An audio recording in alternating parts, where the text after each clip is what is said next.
अबे शेरबहादुर देउवाजी अथवा शेरबहादुर स्यालबहादुर आदि इत्यादि होइन।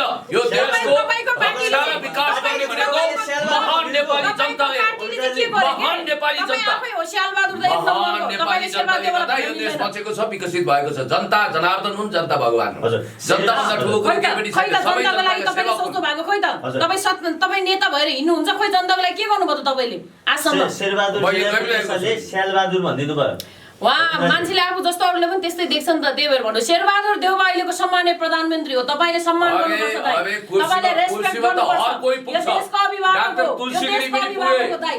एकदम कुख्यात मान्छे पनि पुगेका छन्। तपाईँको पनि अभिभावक हो। तपाईँ यो देशको नागरिक हो कि होइन? तपाईँ यो देशको नागरिक हो भने यो देशको प्रधानमन्त्रीले पनि मण्डलले मानियो त शाही शासन। तपाईँ तुलसी गिरीलाई मान्नु हो, तपाईँले तुलसी गिरीलाई मान्नु हो, तपाईँले पञ्चायतका शासकलाई मान्नु हो, तपाईँले सूर्यबहादुरलाई मान्नु हो, लोकेन्द्रबहादुर चन्दलाई मान्नु हो प्रधानमन्त्रीको रूपमा हो। तपाईँले जसरी मान्नु भएन नेपाली कांग्रेसका राष्ट्रघातीहरूलाई म मान्दिनँ। तपाईँ जे पाइदिए भनिराख्ने राष्ट्रघाती दलालहरूलाई म मान्दिनँ। दलालहरूलाई म मान्दिनँ। तपाईँहरू जस्तो अमेरिकी साम्राज्यवादको तलवार चटुवा, अमेरिकी साम्राज्यवादका तलवार चटुवा, विस्तारवादका हनुमानहरू अनि त्यसपछि विदेशी दलालहरू, प्रोभोकेटर एजेन्टहरूलाई हामी उन्मूलन गर्न चाहन्छौँ। चुनाव मार्फत दक्षिणाल त्यही भनिराख्नु भएको छ अरूले पनि। हजुर ठिक छ, ठिक छ। तपाईहरु आवेशमा नआउनुस्। पुण्य सरले आवेशको कुरा होइन, यो देशको प्रधानमन्त्रीले सबैले मान्नुपर्छ। यो देशमा बसिसकेपछि यो देशको प्रधानमन्त्रीले मान्नुपर्छ। तपाई आवेशमा नआउनुस्। कति केटाकेटी कुरा गर्नुहुन्छ, सुन्नुहोस्। प्रधानमन्त्रीलाई मान्नुपर्छ यो जरुरी छैन। प्रधानमन्त्री कुनै दिवादी देवताले होइन। यदि प्रधानमन्त्री गद्दार छ, बुवा जस्तो होइन, मेरो बुवाले पनि राष्ट्र विरुद्ध गडबडी गर्छ भने बुवालाई पनि मान्न सकिँदैन। सरकारको प्रमुख छ भन्दैन, गुस्सा गर्नुपर्छ भन्ने जरुरी छैन। गद्दार, अपराधी, राष्ट्रघाती, पवित्र लामा जस्ता गद्दारका हनुमानहरूलाई यदि जनताले दरकिनार गरे भने कुनै आश्चर्य हुने छैन। तपाईँ जस्ता राष्ट्रघाती एमसीसीका गद्दारहरू, एमसीसी बोक्ने, एमसीसी लिएर हिँड्ने, एमसीसीलाई पास गर्नुपर्छ भन्ने अमेरिकी एजेन्टहरू, डलर युरो भालुमा आफ्नो आत्मा बेचेकाहरू गद्दारहरू हुन्। त्यसकारणले मैले त टिकटकमा जनताको सेवा गरेको छु, दुखीहरूको, रोगीहरूको मैले सेवा गरेको छु। तपाईँ काङ्ग्रेसको महाझोले हो, तपाईँ काङ्ग्रेसको महाझोले हो। मैले मृगलाभोगी पीडितहरूको सेवा गरेको छु, सेवा गरेको छु, सेवा गरेको छु। मैले पीडितहरूको, गरिबहरूको त्यसकारणले गर्दाखेरि मैले मृगलाभोगी, बुद्धरोगी, दुखी पीडितहरूको सेवा गरेको छु। सेवा तपाईले मात्र गर्नुभएको छ यो देशमा सेवा? ठीक छ पुण्य सर, पवित्राजी ठिक छ। तपाईहरु सबैले आफ्नो तर्क राख्नुभयो। तपाई आफै समाजवादी पार्टीको झोला बोकेर हिँड्ने पुण्य गौतम अनि अरूलाई राष्ट्रघाती भन्ने, अरूलाई दलाल भन्ने, अरूलाई मण्डले भन्ने, तपाईले किन तपाईले पनि त मण्डललाई भनेको छु। तपाईले नमस्कार आदरणीय दर्शकवृन्द, म निशान्त सिलवाल आज पनि यहाँहरुमा उपस्थित भइसकेको छु। पछिल्लो समय नेपालमा एमसीसी मिलेनियर च्यालेन्ज कर्पोरेसन भन्दै चाहिँ धेरै मान्छेहरूले चाहिँ एक पक्षले चाहिँ एमसीसी पास गर्नु हुँदैन, यो पास गर्यो भने चाहिँ हाम्रो देश सकिन्छ, धरापमा हुन्छ, बर्बादै हुन्छ भनिरहनु भएको छ भने अर्को पक्षले चाहिँ एमसीसी देशको लागि एकदम फाइदाजनक छ, अरूले दिएको पैसा छोड्नु हुँदैन, मौकामा चौका हान्नुपर्छ भनिरहनु भएको छ। यसै विषयमा विशेष बहस गर्नको लागि हामीमा चाहिँ आज समाजवादी पार्टीका केन्द्रीय सदस्य पुण्य गौतम र नेपाली कांग्रेसका महिला नेत्री पवित्रा लामा दुईजना हुन्छ। तपाईहरु दुवैजनालाई एकमुष्ट रूपमा स्वागत गर्न चाहन्छु। पुण्य सर स्वागत छ। हजुर एकदम धन्यवाद। पवित्राजी स्वागत छ। धन्यवाद। पुण्य सर, एमसीसी ठीक या बेठिक? एक शब्दमा भन्दा बेठिक। कारण स्पष्ट छ यसको विषयमा। मैले सुरुदेखि नै भनेको छु, हामी विकास विरोधी होइनौँ, न त हामी अमेरिका विरोधी नै हौँ। हामी कूटनीतिक सम्बन्ध अमेरिकासँग सुमधुर बनाउन चाहन्छौँ। यसको मतलब अमेरिकासँग लत्रिएर, घुँडा टेकेर, चमर हम्किएर तुमेव माता स पिता तुमेव सर्वम मम देव देव भावमा चमर हम्किएर घन्टी बजाएर हनुमान चालिसा जपेर होइन।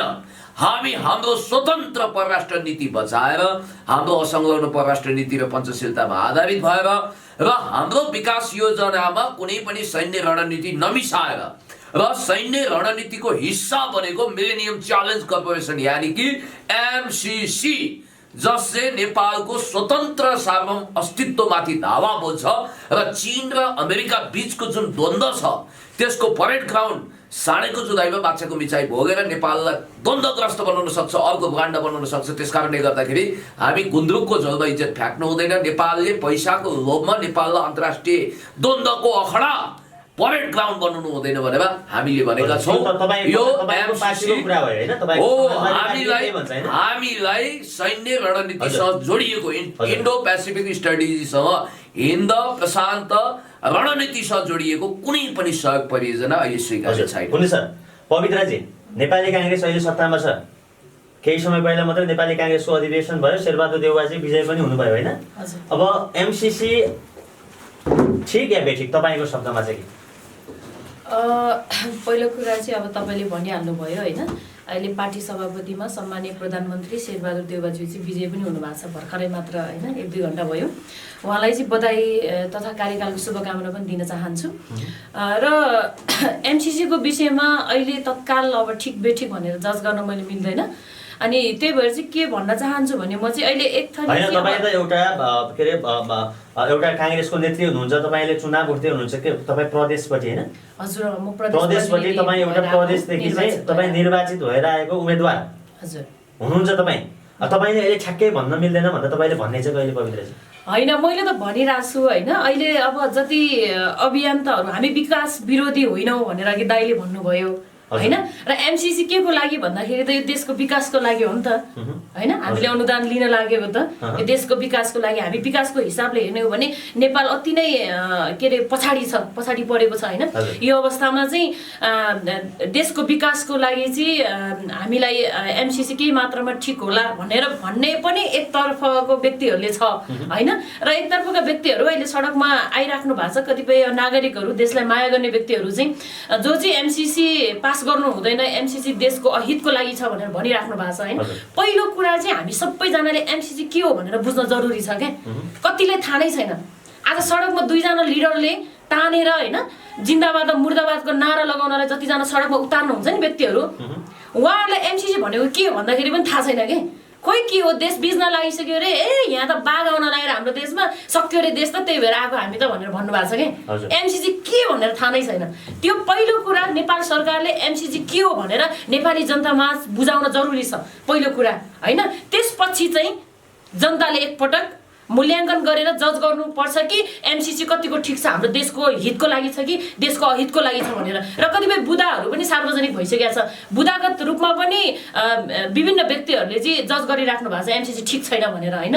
र त्यो बुदा संशोधन गरेर यो देशको विकास हुन्छ भने आज नेपाली नागरिक गरिब भएर नै बसिरहेछन्। म जस्ता लाखौँ युवाहरू चाहिँ अहिले काठमाडौँकै सडकमा पनि अल्पत्र परिरहेछ। हाम्रो योजना के त, हाम्रो भिजन के त, हाम्रो उद्देश्य के त भन्दाखेरि सम्पूर्ण युवा पुस्ताहरूमा चाहिँ रोजगारको व्यवस्था हुनुपर्छ, सम्पूर्ण युवाहरू रोजगारी हुनुपर्छ, यो देशमा यो देशको विकास हुनुपर्छ, प्रत्येक ठाउँमा सडक पुगेको छैन, सडकको विकास हुनुपर्छ भनेर हामी भनिरहँदाखेरि के एमसिसी आएर हाम्रो देशको विकास हुन्छ भने हामी त्यो किन नगर्ने भन्ने कुरा पनि हो कि। त्यही भएर एकपटक सरकारले एमसिसीले देशको विकास हुन्छ, देश विकास किन नगर्ने भन्ने पवित्रजीको तर्क आयो। पवित्रजीको तर्कप्रति तपाईँको भनाइ के छ? पवित्रजीको आफ्नो तर्क होला, उहाँको पार्टीको हित अनुकूल र उहाँको पार्टीको नीति कार्यक्रम अनुकूल उहाँले बोल्नुपर्ने उहाँको एउटा आवश्यकता होला अथवा बाध्यता होला, त्यसलाई म बुझ्दछु। तर एउटा कुरा म पक्का के भन्न चाहन्छु भने हामी सदाबहार विकासको समर्थक हौँ। हरेक ग्रान्ट अथवा त्यो सहायता परियोजना जसको उद्देश्य नेपालको सार्वभौम सत्तालाई बलियो बनाउनु छ अथवा नेपालको विकास गर्नु छ भने त्यसलाई हामी स्वागत गर्छौँ, नमन गर्छौँ, रेड कार्पेट ओछ्याउँछौँ, स्वागत गर्छौँ। तर एउटा कुरा म तपाईँलाई भन्छु, जस्तो तपाईँलाई थाहा छ चीनले वा जापानले दिएको सहायतामा कुनै पनि सैन्य रणनीति नहुनाले हामी सहज रूपमा त्यसलाई स्वीकार गर्न सक्छौँ, जस्तो कि बिआरआईलाई हामीले स्वाभाविक रूपमा स्वीकार गरेका छौँ।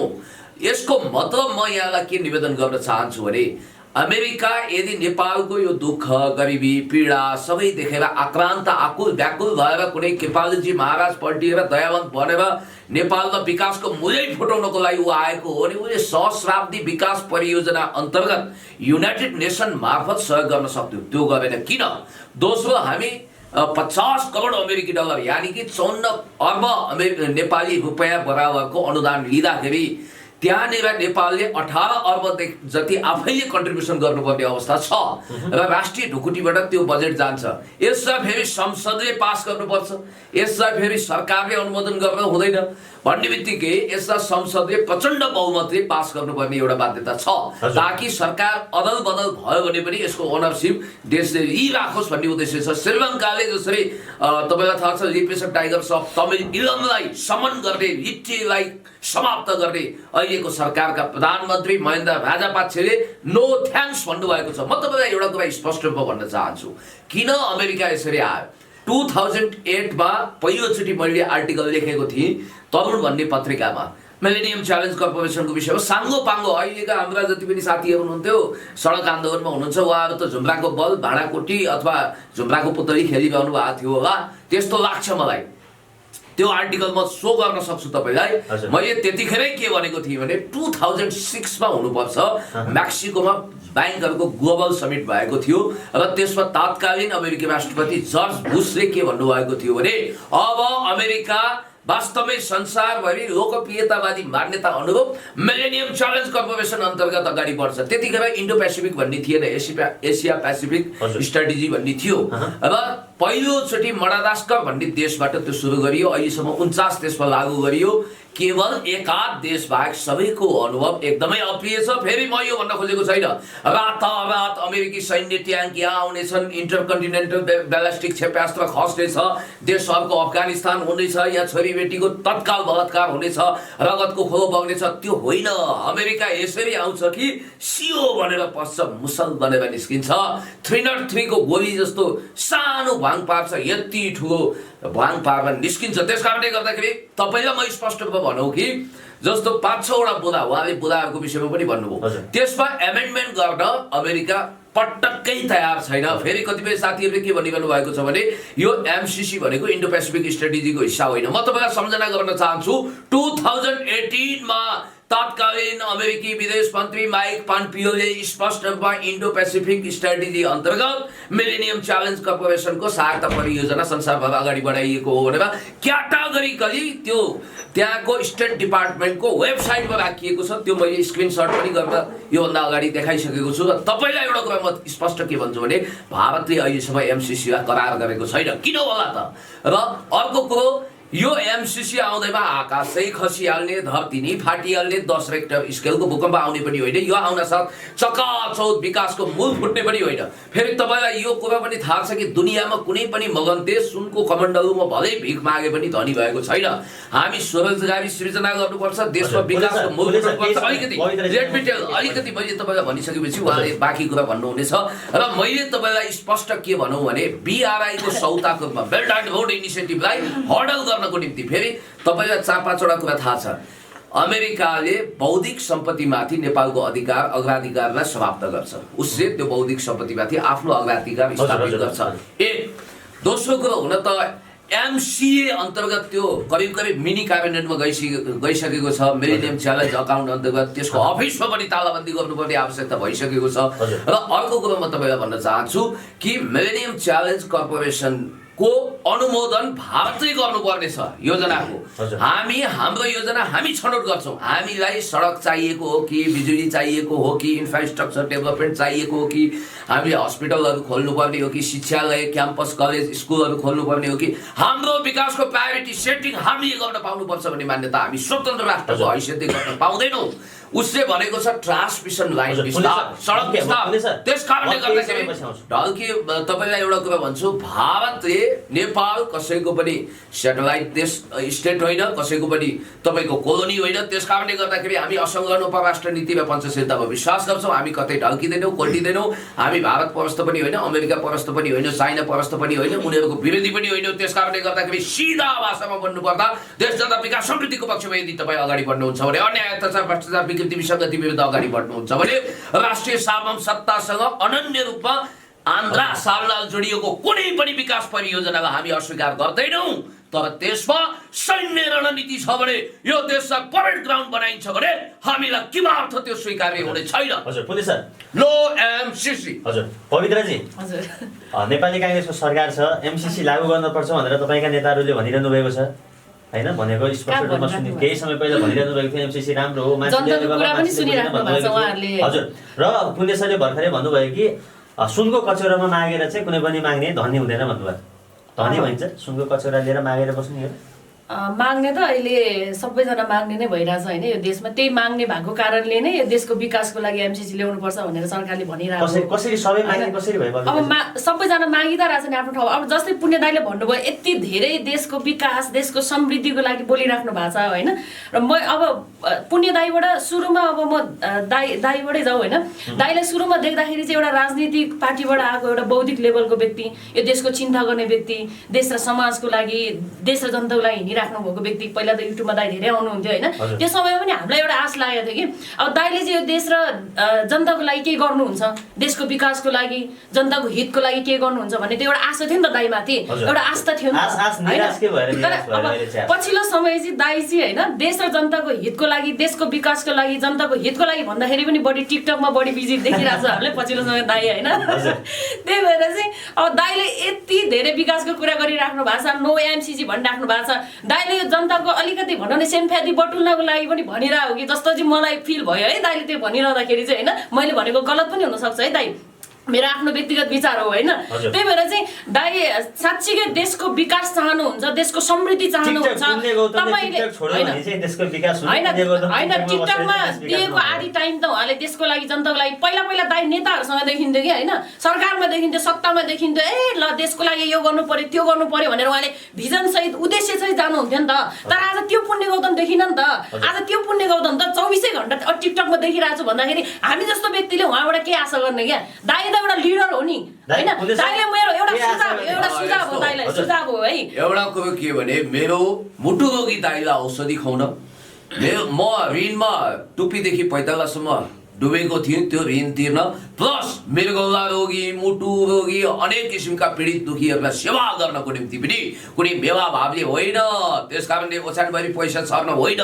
पुण्य गौतमले टिकटक मार्फत एमसीसी विरुद्ध मोर्चा नि खोलेको छ, तपाईँलाई थाहा छ। अर्को कुरो यो व्यक्तिगत विषयमा नजाउँ, तपाईँको व्यक्तिगत जीवन मेरो व्यक्तिगत जीवन यसमा गइयो भने यो म गर्छु आग्राको कुरो अर्को गर्छ गाग्राको कुरो भने जस्तो। र म तपाईँलाई एउटा कुरा स्पष्ट रूपमा भन्न चाहन्छु, तपाईले नो एमसीसी भनिराख्नु भएको छ। नो एमसीसी हामीले यस बारेमा भनेका छौँ कि बहुत पछुताउनु पर्ने दिन आउँछ। तपाईले सडकमा देखेछु, तपाईले धेरै जनाले भनि पनि राख्नु भएको छ पुण्य गौतमले सडकमा देखेन भनेर। आज हजारौं जनता त सयौं जनता आज सडकमा गए तपाईले एकचोटी टेलिस्कोप आज देश र समाजको लागि उहाँहरु लडिराख्नु भएको छ। एमसीसी विरुद्ध आन्दोलन गर्ने मान्छे हो, देशको लागि देशको विकासको लागि तपाईले सोचिराख्नु भएको जस्तो लाग्छ दाइ।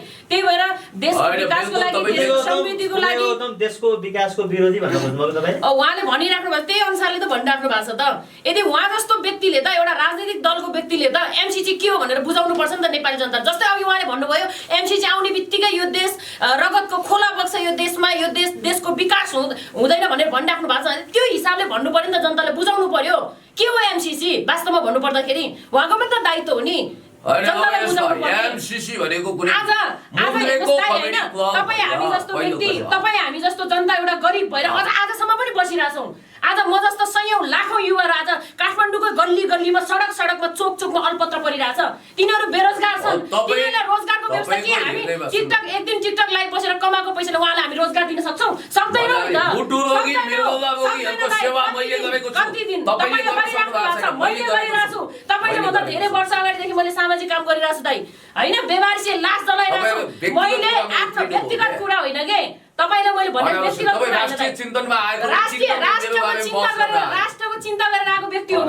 राष्ट्रको तपाईले अनावश्यक कुरा गरिराख्नु भएको छ दाइ। राष्ट्रको चिन्ता गरेर आएको एउटा युवा हो। तपाईले एमसीसी को विषयमा के हो तपाईले सत्य कुरा तपाईले नेपाली जनतामा असत्य भनेको छु त। यत्रो तथ्य भने 12 वर्ष रामायण पढाए यस्तो राजनीतिक भाषा नबोल्नुस् दाइ। देश र जनताको समस्याको भाषा बोल्नुस्। आज नेपाली जनता कुन अवस्थामा छ, देशका प्रत्येक युवा कुन अवस्थामा छ, तपाईँ भन्दा भोलि तपाईँका छोराछोरी कुन अवस्थामा होला। देशको यस्तै अवस्था हुँदै जाने हो भने देशको विकासको लागि अब हामीले के गर्न सकिन्छ? एमसीसी साँच्चीकै यो देशको हितको लागि छ, यो देशको विकासको लागि छ भने त्यो एमसीसी पास हुनुपर्छ र ल्याउनुपर्छ भनेर तपाईँले भन्न जरुरी छ। यस्तो मनचिन्ते झोली म बोकेर तपाईँ भन्दा एउटा पार्टीकै व्यक्ति हो नि त। अलिकति प्रजातान्त्रिक संस्कार देखाउनुहोस्। आफ्नो तर्क राखिसकेपछि अरूको तर्क सुन्नु। ल भन्नुहोस् न, भन्नुहोस्। भोल्टेयरले भन्नुभएको छ, म तपाईँको तर्कसँग असहमत हुन सक्छु, तर तपाईँको तर्कको सम्मानको निम्ति अन्तिमसम्म म सम्मान गर्छु त, पहिलेदेखि गरेँ तपाईँ। ल भन्नुहोस्। पहिलो कुरो भनेको व्यक्तिगत आक्षेप लगाउनुभन्दा अगाडि टिकटक मार्फत मैले गरिब दुखीहरूको सेवा कसरी गरेको छु, पीडितहरूलाई कसरी उनीहरूको आवाज बुलन्द गरेको छु, र मिलेनियम च्यालेन्ज कर्पोरेसन घातक छ, राष्ट्रहित विपरीत छ, यसलाई कुनै पनि हालतमा जस्ताको तस्तै पास गर्नु भनेको दावा नङ्ग्रा भएको बाघलाई जस्ताको तस्तै तपाईँले आफ्नो घरमा भित्राउनु सभा हो भनेर मैले स्पष्ट भनेको छु। मैले आन्दोलन गरेको छु, अनसन गएको छु, हिरासतमा गएको छु, पटक पटक चुटाइ र कुटाइ खाएको छु, हिजो पनि सडकमा उत्रिएको छु। त्यस कारणले गर्दाखेरि म फेरि पनि तपाईँलाई भन्न चाहन्छु, मिलेनियम च्यालेन्ज कर्पोरेसन कुनै देशको देवत्वकरण गरेर या विकासको मूल फुटाउने गरी आएको छैन। यो अमेरिकी हितमा आएको छ। यसको बुदाहरू जब खुद अमेरिका यसलाई गीता बाइबल कुरान पुराणको स्तरमा उसले पेश गरिरहेको छ र एमसीसी को कार्यालयले यसका कुनै पनि बुदा अक्षर कमा फुलिस्ट पनि चेन्ज हुँदैन भनेर उसले यसो भनिरहेको छ भने स्वाभाविक रूपमा हामीले यसलाई नो थ्याङ्क्स भन्न सक्नुपर्छ। किनभने हामीलाई यदि 54 करोडको डलरको अभावमा यो देशको विकास रोकिएको छ भने यो देशमा भ्रष्टाचारका अखडा बनेका विभिन्न इन्स्टिट्युसनहरू महालेखा परीक्षकको कार्यालयबाट खरबौँ रुपियाँको बेरोजु छ, त्यो सबै फर्स्योट गर्न सकिन्छ, उठाउन सकिन्छ र विभिन्न ढङ्गको सहायता परियोजना। मैले सुनेसम्म चीनले यदि एमसीसी तपाईँले पास गर्नु भएन भने 1 खर्ब बराबरको अनुदान ग्रान्ट नेपाललाई दिँदैछ भन्ने कुरो मेरो सूचनामा आएको छ। त्यस कारणले गर्दाखेरि म स्पष्ट रूपमा भन्न चाहन्छु, नेपालले अन्तर्राष्ट्रिय शक्ति केन्द्रको यो परेड ग्राउन्ड बन्नु हुँदैन। नेपाल त्यसरी तनावमा फस्नु हुँदैन। हाम्रो स्वतन्त्र परराष्ट्र नीति छ। हामी कतै ढल्किँदैनौँ, कोल्टिँदैनौँ, इक्वी प्रक्सिमिटीमा विश्वास गर्छौँ। त्यो भनेको के भने हामी स्यान्डविच कन्ट्री होइनौँ, हामी बफर स्टेट हौँ, कसैको दलाल राष्ट्र होइनौँ। त्यस कारणले गर्दाखेरि अमेरिकाले भन्दैमा यहाँ आदि तुफान आउनुपर्छ भन्ने पनि केही जरुरी छैन। र म स्पष्ट रूपमा भन्न चाहन्छु कि केही मानिसहरू पैसा कमाउन, क्यारियर बनाउन सडकमा आयो होला भाइ बहिनीहरू, त्यसमा म अन्यथा लिन्न। किनभने अब नयाँ जवानका खुनहरू आइरहेका छन्। तर कुरा स्पष्ट के भने हो न त कतिपयलाई एमसीसी भने के भन्दा मुन्द्रेको कमेडी क्लब हो भन्ने टाइपको चेतना भएका मान्छे पनि त्यहाँ होलान्। तर स्पष्ट हुनुहोस् तपाईँ, एमसीसी को करिब 1700 पेजको डकुमेन्ट मैले अक्षरशः पढेको छु टप टु बटम र हरेक देशको अनुभव हेरेको छु। त्यो अनुभवको सार खिच्दाखेरि नेपालले एमसीसी पास गर्यो भने नेपाल अनन्त द्वन्द्वको सुरुङमा जान्छ।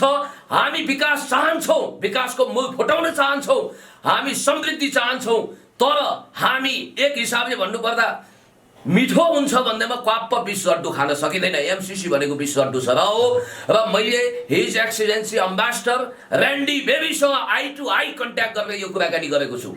नेपालमा मिलेनियम च्यालेन्ज कर्पोरेसन भनेको हामीलाई अहिले चाहिएको छैन। उसको सहायता परियोजना, म तपाईँलाई एउटा कुरा भन्न चाहन्छु, यदि अमेरिकालाई नेपालको विकास चाहिने हो भने युनाइटेड नेसन मार्फत आउन सक्छ, अथवा सैन्य रणनीतिको कुनै पनि हिस्सा नमिसाएर आउन सक्छ, उसले अरू स्रोतबाट पनि दिन सक्छ। हामी सुनको कचौरामा मागेर कोही पनि धनी हुँदैन त, तपाईले नै भनिसक्नु। Absolutely correct. त्यस कारणले तपाईलाई एउटा अर्को कुरो पनि उदाहरण दिन्छु। तपाईलाई धनी बन्न मन छ, तर तपाईँ आफ्नो मृगौला बेचेर धनी बन्नु हुँदैन। तपाईले आफूलाई स्वस्थ राख्न सक्नुपर्छ। जिउलाई घिउ खाइन्छ मित्र। त्यस कारण जननेता कमरेड मदन भण्डारीले भन्नुभएको थियो, राष्ट्रिय स्वाभिमान र विकासमा यदि कुनै कुरा पहिला तपाईँले रोज्नुहुन्छ भने भूगोल रोज्नु पर्यो, मानवता रोज्नु पर्यो, स्वाभिमान रोज्नु पर्यो। जिउलाई घिउ खाइन्छ, देश सगुवा भयो भने, देशमा द्वन्द्व भएन भने विकास त हुन्छ नै। तर विकास हुन्छ भन्ने नाउँमा तपाईँ उदोमुन्टो गरेर, न्युरीमुन्टी नगरेर, घुँडा धसेर, अनि त्यसपछि चौरको दुबो दाँतले टिपेर, अनि चमर हम्किएर, हनुमान चालिसा जपेर, शक्ति केन्द्रको न्युरीमुन्टी नम गरेर, तम शरणम गरेर हामीले कहिले पनि शक्ति केन्द्रको अगाडि घुँडा टेकेर आत्मसमर्पण गर्नु हुँदैन। हाम्रो राष्ट्रिय स्वाभिमानको धरोहर बचाउनु पर्छ। यस अर्थमा हामी अमेरिकासँग सुमधुर कूटनीतिक सम्बन्ध चाहन्छौँ। जरुर म पनि अमेरिका भिजिट गर्दैछु केही समयपछि, याद गर्नु होला। हामी अमेरिकासँग सुमधुर सम्बन्ध बनाउँछौँ, तर अमेरिकाको दास वा दलाल, दासानुदास, हनुमान दास बनेर होइन। यदि मैले एमसीसी को विरोध गर्दा अमेरिकाले मलाई भिजा दिँदैन भने कोही बात छैन, म राजदूत बन्न अमेरिकाको पाउँदिन भने पनि कोही बात छैन। म राष्ट्रिय स्वाभिमान र आमाभन्दा ठुलो कुरो केही पनि ठान्दिनँ, किनभने मैले भनेको छु जननी जन्मभूमि स्वर्गादपि गरिएपछि motherland are greater than heaven. हमारा देश स्वर्गभन्दा प्यारो हुन्छ भन्ने मान्यताको आधारमा हामीले भनिरहेका छौँ यो इन्डो पेसिफिक स्टडिजसँग जोडिएको, सालसँग जोडिएको मिलेनियम च्यालेन्ज कर्पोरेसन हामीलाई चाहिँदैन। एक चाहिँदैन, दुई चाहिँदैन, तीन चाहिँदैन। हजुर पवित्रजी, उनीहरूले एमसीसी को बारेमा केही बुदाहरू पनि राख्नुभयो र यो चाहिँ चाहिँदैन, एमसीसी चाहिँदैन भनेपछि चाहिँदैन, कुनै पार्टीको चाहिँ पार्टीमा आबद्ध हुँदैमा जस्ताको जस्तै टेबल हुँदैन यो संसदमा। भनिदिनुहोस्, जवाफ दिनुहोस्। मैले भनिराख्नु पर्छ जस्तो लाग्दैन, तपाईँले सुनिरहनु भएको सबै कुराहरू। पार्टीको झोले भए, पार्टीले जे भन्यो हनुमान दास भयो भन्ने खाले पनि पार्टीकै हो नि, उहाँ पनि पार्टीमै लाग्नु भएको छ नि, उहाँ नि एउटा स्वतन्त्र नागरिक त होइन। त्यही भएर चाहिँ अब त्यसरी भन्न मिल्दैन। त्यही त उहाँ त केन्द्रीय सदस्य नै हुनुहुन्छ झन् समाजवादी पार्टीको होइन। त्यही भएर मैले चाहिँ पार्टीको समाजवादी पार्टीले त एमसीसी को विरोध गरेको छ नि होइन। सैन्य रणनीतिसँग जोडिएको कुनै पनि विदेशी सहायता परियोजना हामी स्वीकार्दैनौँ भनेर हाम्रो सम्मानित प्रधानमन्त्री एवं सद्य अध्यक्ष गभर्नमेन्ट माधव कुमार नेपालले स्पष्ट रूपमा भन्नुभएको छ। विरोध गर्न पाइन्छ नि, अहिले नेपाली नागरिकले पनि विरोध गरिरहेछ नि, कतिले सपोर्ट गरिरहेछ। शिरमा कफनै बाँधेका छौँ हामी त सडक आन्दोलनमा आएका अब हामीले चाहिँ अब यसरी बोल्ने भन्दाखेरि पनि अब कति अब तपाईँहरूले खिचिराख्नु भएको छ हेडलाइन राम्रो आउला, मलाई अब मेरो इन्टरभ्यू चाहिँ भाइरल होला भन्ने पाराले पनि बोल्नु हुँदैन जस्तो लाग्छ मलाई चाहिँ। म चाहिँ यो देशको एउटा चिन्ता गर्ने छोरी हो होइन। म एउटा यो देशको चिन्ता गरेर युवाहरूलाई हुन्छ नि रोजगारको व्यवस्था हुनुपर्छ। म जस्तै युवाहरू, सयौँ युवाहरू बेरोजगार छन् होइन, अल्पत्र परिरहेछन् भने उनीहरूलाई राम्रो हुनुपर्छ र देशको विकास हुनुपर्छ भनेर चाहिँ म पार्टीमा आएको व्यक्ति हुँ होइन। त्यही भएर अहिले मैले बोलिरहेको पनि एउटा म जनताको भाषा बोलिरहेको छु। मलाई राजनीति के हो, त्यो कुटनीति सिट्ने के हो, त्यो मलाई त्यो भाषा त्यो बोल्न आउँदैन मलाई। म चाहिँ मात्र जनताको समस्याको भाषा बोल्छु क्या। म चाहिँ नेपाली जनता आज कुन अवस्थामा गुज्रिरहेछ, मेरो देश आज कुन अवस्थामा छ भनेर सोच्ने व्यक्ति हो म चाहिँ होइन। त्यही भएर आज म आफ्नो पकेटको खल्तीको खर्च गरेर आज कोसँग मागेर होला, कोसँग आफ्नै रेडियोबाट आएको पैसाले म सम्पूर्ण ठाउँमा पुगिरहेको छु क्या, गाउँमा पुगिरहेको छु। म त्यहाँ गएर त्यहाँको समस्या बुझ्छु क्या, त्यहाँको हरेक युवाको अवस्था बुझ्छु।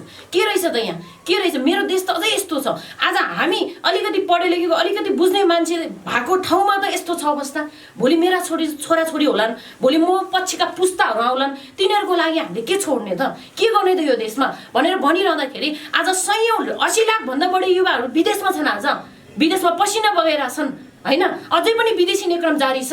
80 लाख युवाहरू विदेशमा छन्, अब भएका 2 करोड 20 लाख पनि एमसीसी पास गर्यो भने चाहिँ फेरि उनीहरू पनि विदेशै जानुपर्छ भन्ने कुरा आउँछ नि। कारण झन् अब के अरे अब त्यो एमसीसी पास भएर नै विदेश के अरे जान्छन् भन्ने कुरा पनि नजाऊ। नेपालले नै विदेश बनाइन्छ, उहाँहरूले कब्जा गर्नुहुन्छ। त्यो त हे भगवान, त्यो त यो देशका नेतालाई पनि त यो देशको माया छ नि। सम्माननीय प्रधानमन्त्री शेरबहादुर देउवा अहिले सरकारमा हुनुहुन्छ, नेपाली कांग्रेसको सरकार छ।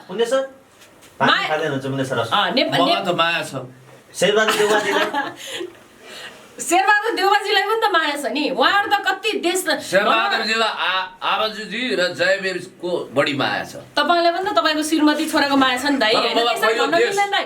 आफ्नो सन्तानको माया सबैलाई हुन्छ। यो देशमा शेरबहादुर देउवा हुँदाखेरि तपाईँ कहाँ हुनुहुन्थ्यो? तपाईँ जन्मिनु पनि भएको थिएन होला यो देशमा। शेरबहादुर देउवाले सङ्घर्ष गरिरहँदाखेरि मेरो बुवा जन्मिँदा शेरबहादुर देउवा को बुवा र आमाको प्रेम पनि भएको थिएन। जन्मिनु भएको थिएन होला कि शेरबहादुर देउवाले देशको लागि तपाईले गर्नुभयो नि त पहिला यो देशको लागि योगदान गर्दाखेरि यो देशको लागि सङ्घर्ष गर्दाखेरि तपाईँ पनि त बुढो हुनु भएको छ नि। प्रकृतिले मलाई ढिलो जन्म आयो, म पनि जनयुद्धमा लाग्दा 45 सालमा अन्डरसोमा सङ्गठित हुँदा तपाईँ कहाँ हुनुहुन्थ्यो होला? त्यही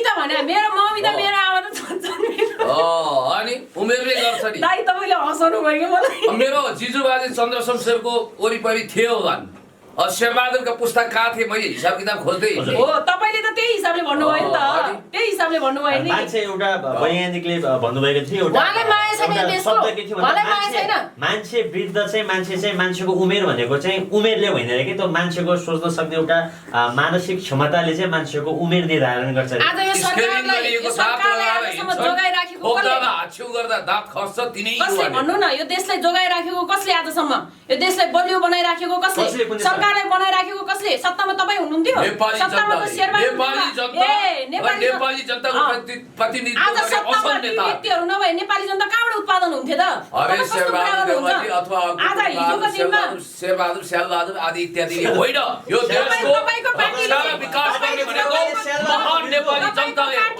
महान नेपाली जनता महान नेपाली जनताले गर्दा यो देश बचेको छ विकसित भएको छ। जनता जनार्दन हुन् जनता भगवान हो। जनताभन्दा ठुलो कोही पनि छैन। सबै जनतालाई तपाईले सोच्नु भएको खोइ त तपाईँ नेता भएर हिँड्नुहुन्छ खोइ जनताको लागि के गर्नुभयो त तपाईँले आजसम्म स्यालबहादुर भनिदिनु भयो उहाँ मान्छेले आफू जस्तो अरूले पनि त्यस्तै देख्छ नि त त्यही भएर भन्नु शेरबहादुर देउवा अहिलेको सम्मानीय प्रधानमन्त्री हो तपाईले सम्मान गर्नुपर्छ तपाईले रेस्पेक्ट गर्नुपर्छ यो देशको अभिभावक हो यो देशको अभिभावक हो दाइ एकदम कुख्यात मान्छे पनि पुगेका छन् तपाईको पनि अभिभावक हो तपाई यो देशको नागरिक हो के होइन तपाई यो देशको नागरिक हो भने यो देशको प्रधानमन्त्रीले पनि तपाईँ मण्डलेहरूलाई मानियो त शाही शासन तपाईँ तुलसीगिरीलाई मान्नु हो तपाईले तुलसीगिरीलाई मान्नु हो तपाईले पञ्चायतका शासकलाई मान्नु हो तपाईले सूर्यबहादुरलाई मान्नु हो लोकेन्द्रबहादुर चन्दलाई मान्नु हो प्रधानमन्त्रीको रूपमा हो तपाईले जसरी मान्नु भएन नेपाली कांग्रेसका राष्ट्रघातीहरूलाई म मान्दिन तपाई जे पाइदे भनिराख्ने राष्ट्रघाती दलालहरूलाई म मान्दिन तपाई हो दलालहरूलाई म मान्दिन तपाईहरु जस्तो अमेरिकी साम्राज्यवादको तलवार चटुवा अमेरिकी साम्राज्यवादका तलवार चटुवा विस्तारवादका हनुमानहरू अनि त्यसपछि विदेशी दलालहरू प्रोभोकेटर एजेन्टहरूलाई हामी उन्मूलन गर्न चाहन्छौँ चुनाव मार्फत दक्षिणाव तपाईले त्यही भनिराख्नु भएको छ अरूले पनि हजुर ठिक छ तपाईहरु आवेशमा नआउनुस् पुण्य सरले आवेशको कुरा होइन यो देशको प्रधानमन्त्रीले सबैले मान्नुपर्छ यो देशमा बसिसकेपछि यो देशको प्रधानमन्त्रीले मान्नुपर्छ तपाई आवेशमा नआउनुस् केही समय कति केटाकेटी कुरा गर्नुहुन्छ सुन्नुहोस् प्रधानमन्त्रीलाई मान्नुपर्छ यो जरुरी छैन प्रधानमन्त्री कुनै विवादित मान्छे होइन यदि प्रधानमन्त्री गद्दार छ बुवा जस्तो होइन मेरो बुवाले पनि राष्ट्र विरुद्ध गडबडी गर्छ भने बुवालाई पनि मान्न सकिँदैन सरकारको प्रमुख छ भन्दैन गुस्सा गर्नुपर्छ भन्ने जरुरी छैन गद्दार अपराधी राष्ट्रघाती पवित्र लामा जस्ता गद्दारका हनुमानहरूलाई यदि जनताले दरकिनार गर्यो भने कुनै आश्चर्य हुने छैन तपाईँ जस्ता राष्ट्रघाती एमसीसीका गद्दारहरू एमसीसी बोक्ने एमसीसी लिएर हिँड्ने एमसीसीलाई पास गर्नुपर्छ भन्ने अमेरिकी एजेन्टहरू डलर युरो भालोमा आफ्नो हातमा बेचेकाहरू गद्दारहरू हुन्। त्यसकारणले मैले त टिकटकमा जनताको सेवा गरेको छु दुखीहरूको रोगीहरूको मैले सेवा गरेको छु। तपाईँ काङ्ग्रेसको महाझोले हो मैले पीडितहरूको सेवा गरेको छु मैले पीडितहरूको गरिबहरूको त्यसकारणले गर्दाखेरि मैले मृगलालोगी मुटुलोगी दुखी पीडितहरूको सेवा गरेको छु। सेवा तपाईले मात्र गर्नुभएको यो देशमा सेवा ठिक छ पुण्य सर पवित्राजी ठिक छ तपाईहरु सबैले आफ्नो तर्क राख्नुभयो तपाई आफै समाजवादी पार्टीको झोला बोकेर हिँड्ने पुण्य गौतम अनि अरूलाई राष्ट्रघाती भन्ने